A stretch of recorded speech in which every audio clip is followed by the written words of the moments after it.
विशेष आग्रह और एक महत्वपूर्ण जानकारी साझा करने आया हूं। आप सब जानते हैं कि देश में 4 चरण के मतदान हो चुके हैं और इन 4 चरण के मतदानों में एक बात तय है, एक बात स्पष्ट है कि हमारे मौजूदा प्रधानमंत्री आदरणीय नरेंद्र मोदी जी तीसरी बार देश के प्रधानमंत्री बनने जा रहे हैं, इसमें कोई संदेह नहीं। साथियों, ऐसे में जब ये बात तय है कि हमारे प्रधानमंत्री तीसरी बार प्रधानमंत्री बनने जा रहे हैं, तो ऐसे में हम लोगों की जिम्मेदारी बढ़ जाती है।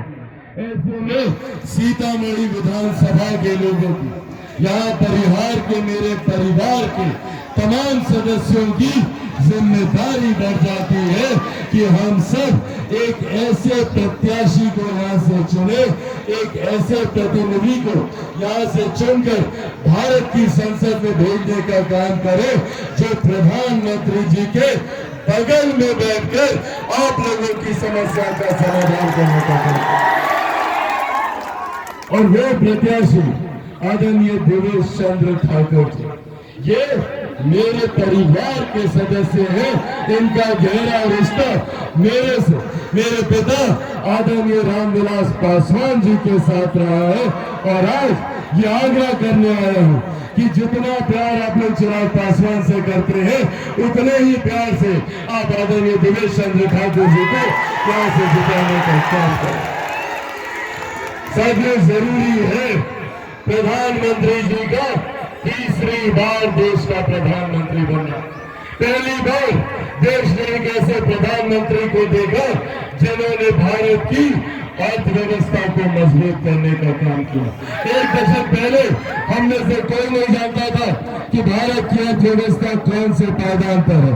पहली बार देश में एक ऐसे प्रधानमंत्री आए जिनकी वजह से आज हम लोग गर्व से कहते हैं कि दुनिया में 5वीं सबसे बड़ी अर्थव्यवस्था भारत है। तो ये देश हमारे प्रधानमंत्री आदरणीय नरेंद्र मोदी जी। जब देश की अर्थव्यवस्था मजबूत होती है तो राज्य का राजस्व बढ़ता है, हर गरीब व्यक्ति के हाथ में ज्यादा कमाई आती है, प्रति व्यक्ति आय में इजाफा होता है। और इसी का परिणाम है कि आज 10 सालों में देश भर में 25 करोड़ से ज्यादा लोग गरीबी रेखा से बाहर निकलकर मुख्य धारा के साथ जुड़ने का काम किया।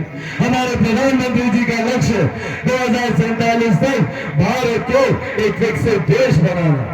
भारत विकसित देश तब बनेगा जब भारत का हर एक राज्य, बिहार जैसा राज्य जब विकसित बनेगा, हम लोग का हर एक जिला जब विकसित बनेगा, हर एक प्रखंड जब विकसित बनेगा, हर एक पंचायत और हर एक गांव को विकसित बनाने के लक्ष्य के साथ हमारी एनडीए सरकार, हमारे प्रधानमंत्री जी कार्य कर रहे हैं। इसकी नींव में इन्होंने कार्यों की शुरुआत भी की है। सोचिए, दिल्ली में बैठा एक प्रधानमंत्री गांव में बैठी एक महिला के सम्मान की चिंता करता, उनके लिए शौचालय का निर्माण करवाता, उज्ज्वला योजना देकर चूल्हे चौके से जो आपके स्वास्थ्य पर प्रभाव पड़ता था, गैस कनेक्शन दिलवाने का काम करता।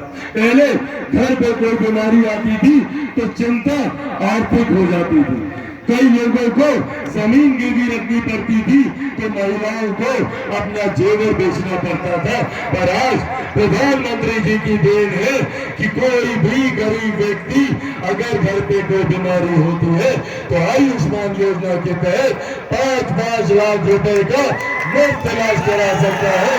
ये सोच प्रधानमंत्री जी की। आज हम लोग को गर्व होता कि देश की नहीं, दुनिया की सबसे बड़ी गरीब कल्याण की योजना, जिसका श्रेय मेरे नेता, मेरे पिता आदरणीय रामविलास पासवान जी को भी जाता है, आज उनकी देन है कि प्रधानमंत्री गरीब जन कल्याण अन्न योजना के तहत देश भर में 81 करोड़ लोगों को मुफ्त में राशन दिया जा रहा है। ये सिर्फ प्रधानमंत्री जी की है। साथियों, एक तरफ जहां हम लोग विकास की राह पर आगे बढ़ने की योजनाएं बना रहे हैं, आप लोगों को गरीबी रेखा से बाहर निकालने के लिए किसान सम्मान निधि से लेकर तमाम तरीके की योजनाओं को धरातल पर उतार रहे हैं, तो वही दूसरी तरफ विपक्ष है, वही दूसरी तरफ विपक्ष के नेता है, ये चाहते नहीं कि हम लोग आगे बढ़े। ये वही गठबंधन है, इसमें वही लोग हैं, कांग्रेस, राजद, इनके घटक दल के लोग जो कतई नहीं चाहते कि हम लोग गरीबी रेखा से बाहर निकले। आज जब हमारे प्रधानमंत्री ने एक एक एक एक करके तमाम जलन विषयों का समाधान करने का काम किया, आज हमारे प्रधानमंत्री जी ने दर्शकों से जो हम लोगों की आस्था रही है, आप लोग जैसे टेंट में भी मौजूद है, इसी तरीके से अयोध्या में रामलला 500 साल से टेंट में ही थे। धूप, गर्मी, आंधी, तूफान में टेंट के नीचे थे। पहले देश में ऐसे प्रधानमंत्री आए जिन्होंने अयोध्या में भव्य राम मंदिर का निर्माण करके भगवान श्री राम को उस मंदिर में पहुंचाने का काम किया।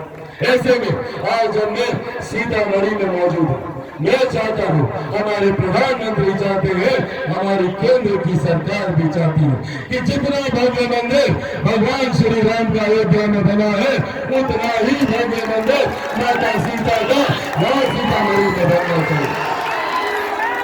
सोचिए, एक तरफ आस्था का विषय, पर जिस दिन ये भगवान माता सीता का ये भव्य मंदिर बनेगा, 6 लेन का कॉरिडोर बन जाए, हर वो व्यक्ति जो भगवान श्री राम के दर्शन करने जाए, वो मेरी माता सीता का आशीर्वाद लेने यहाँ आए। सोचिए क्षेत्र का आर्थिक विकास कितना होगा। इस सोच के साथ